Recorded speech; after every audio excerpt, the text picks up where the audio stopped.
Ada kembali bersama kami, pemirsa. Kita lanjutkan perbincangan kami tadi. Kami telah menanyakan kepada Mas Agung bagaimana sebenarnya sesungguhnya solusi kepada warga Gaza. Terutama ada jeda taktis bantuan kemanusiaan. Ini apa maksudnya? Nah, jeda taktis manusia sebenarnya adalah ya waktu sementara untuk kemudian masuknya bantuan-bantuan kemanusiaan ya Mbak. Tapi itu pun bantuan kemanusiaan yang bisa masuk itu sangat terbatas ya.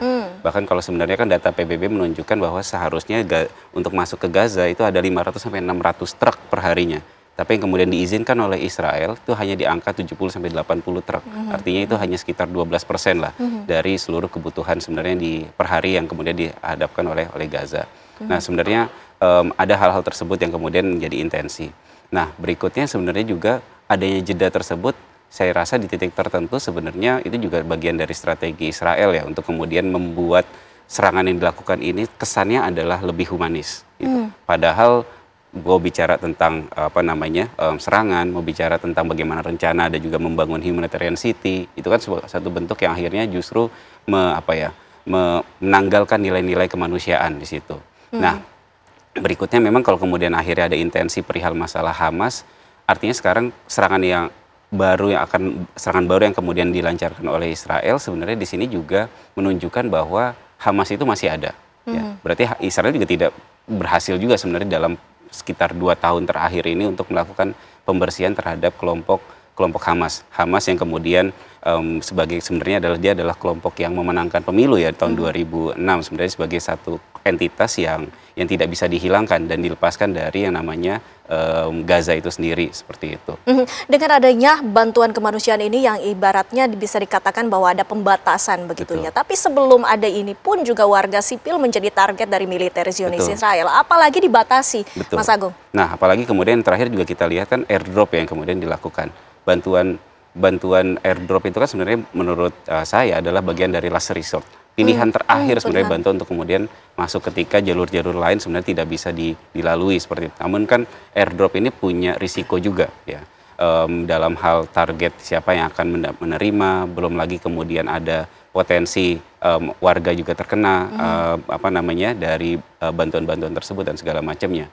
Nah, ini yang kemudian memang harus menjadi titik kritis dunia internasional untuk segera memberikan tekanan yang jauh lebih kuat sebenarnya terhadap Israel. Ya, Dr. Hadi Kipola, ini sebenarnya sudah diterapkan oleh Israel dengan adanya pembatasan. Namun kita ketahui itu malah justru membuat krisis kelaparan di Gaza, Dokter. Ya, kelaparan yang ada di Gaza ini kan memang krisis kemanusiaan yang berlangsung secara perlahan tapi kontinu dan terjadinya by design, gitu ya. Bukan karena ada gempa bumi atau tsunami kemudian daerahnya kemudian terisolir, enggak gitu. Itu semuanya by design dan berjalannya secara perlahan. Jadi kita melihat proses-proses yang dilakukan by design dan sengaja dengan akal sehat oleh pihak penjajah melakukan proses yang ada sekarang ini gitu. Jadi tentu namanya kejahatan kemanusiaan yang sifatnya massal gitu. Nah, keterbatasan yang terjadi ini menimbulkan masalah kemanusiaan yang paling mendasar adalah kelaparan. Gitu. Jadi penyakit akibat peperangan itu ada, tapi kalau pakai persentase sebenarnya hanya 10% dari masalah kesehatan yang ada. Gitu. Yang mayoritasnya 90% yang kelaparan. Gitu. Dan kekurangan gizi ini yang menyebabkan kondisi-kondisi lain jadi semakin berat. Gitu. Kemampuan masyarakat untuk berdaya dari utara ke selatan untuk pindah itu menjadi suatu yang sangat berat sekali. Karena apa? Karena mereka harus menyiapkan persediaan makanan. Karena yang di selatan belum tentu dia bisa punya tempat makan. Karena ladang-ladangnya yang ada di utara itu harus dia tinggalkan, yang tersisa di utara. Itu yang akan semakin perberat situasi masyarakat di dalam Gaza. Dokter Hadiki, bagaimana dengan air ataupun obat-obatan dan juga hal-hal yang menjadi kebutuhan primer dari warga Gaza menurut Anda? Ya, sangat terbatas. Jadi bantuan yang masuk yang sifatnya untuk mengurangi tekanan internasional itu juga sebenarnya seremonial gitu. Yang masuk itu seremonial, kemudian yang ada itu dampaknya adalah menurunkan harga gitu. Begitu ada dibuka blokade, masuk beberapa truk, harga turun gitu ya. Jadi kalau kita bandingkan salah satu butir telur ayam di Indonesia itu kalau dirupiahkan di sana harganya bisa 150.000. Oh. Inflasinya seperti itu. Jadi kalau dia dibuka koridornya, masuk bantuan sedikit, harga turun jadi 100.000 gitu. Tapi tetap mahal dan tetap tidak terjangkau. Gitu. Dan kemudian yang situasi yang mahal ini menyebabkan akhirnya looting, ya, berebut. Jadi bantuan yang masuk sedikit ini malah jadi memicu konflik horizontal di masyarakatnya. Gitu. Jadi betul-betul sangat membahayakan sebenarnya. Ya, dengan kondisi yang sangat membahayakan seperti ini, Mas Agung, sebenarnya apa respons dari negara-negara Arab terutama dengan kondisi seminggu terakhir ini yang memang begitu parahnya di Gaza, Palestina terutama? Ya, kecaman yang diberikan itu tidak cukup ya Mbak.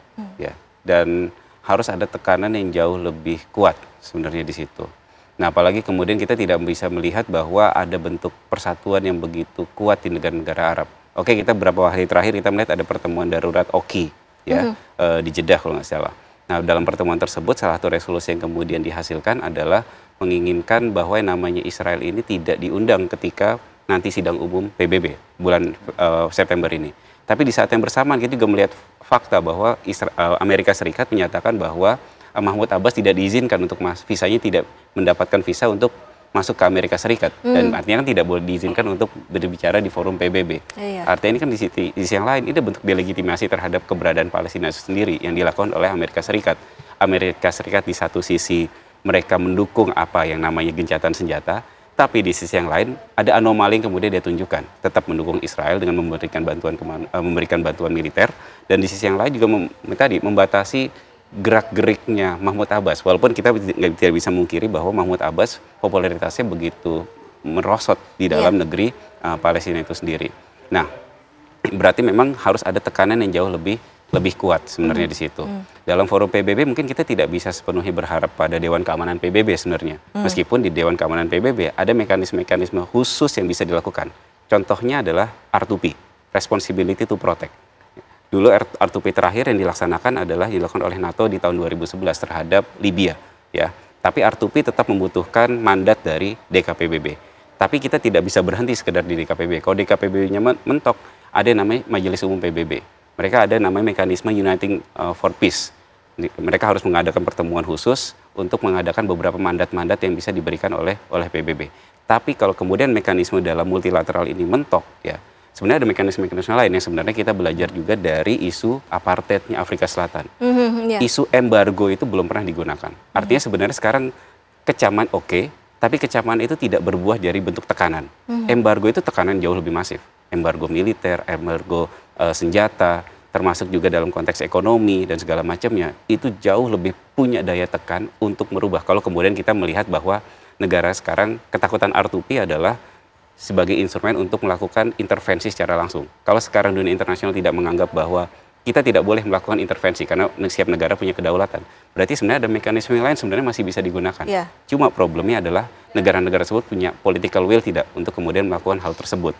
Merubah dari apa yang disebut sebagai kecaman menjadi satu bentuk tindakan yang jauh lebih masif dan lebih konkret untuk menghentikan apa yang dilakukan oleh Israel. Lagi-lagi harus sadari bahwa perangnya oke, Israel dan Gaza, Israel dan Palestina. Tapi kan efek dari perang tersebut ini dalam konteks kawasan cukup luas. Baik mempengaruhi dalam relasi dengan negara-negara di kawasan maupun bagaimana kemudian faktor geopolitik juga memberikan pengaruh yang sangat signifikan. Artinya langkah secara konkret ini masih belum tercapai. Belum, dan bahkan tidak terlihat. Gitu loh. Belum terlihat. Ada bentuk saya merasa ada keengganan untuk melakukan tindakan yang jauh lebih kuat. Hanya step by step.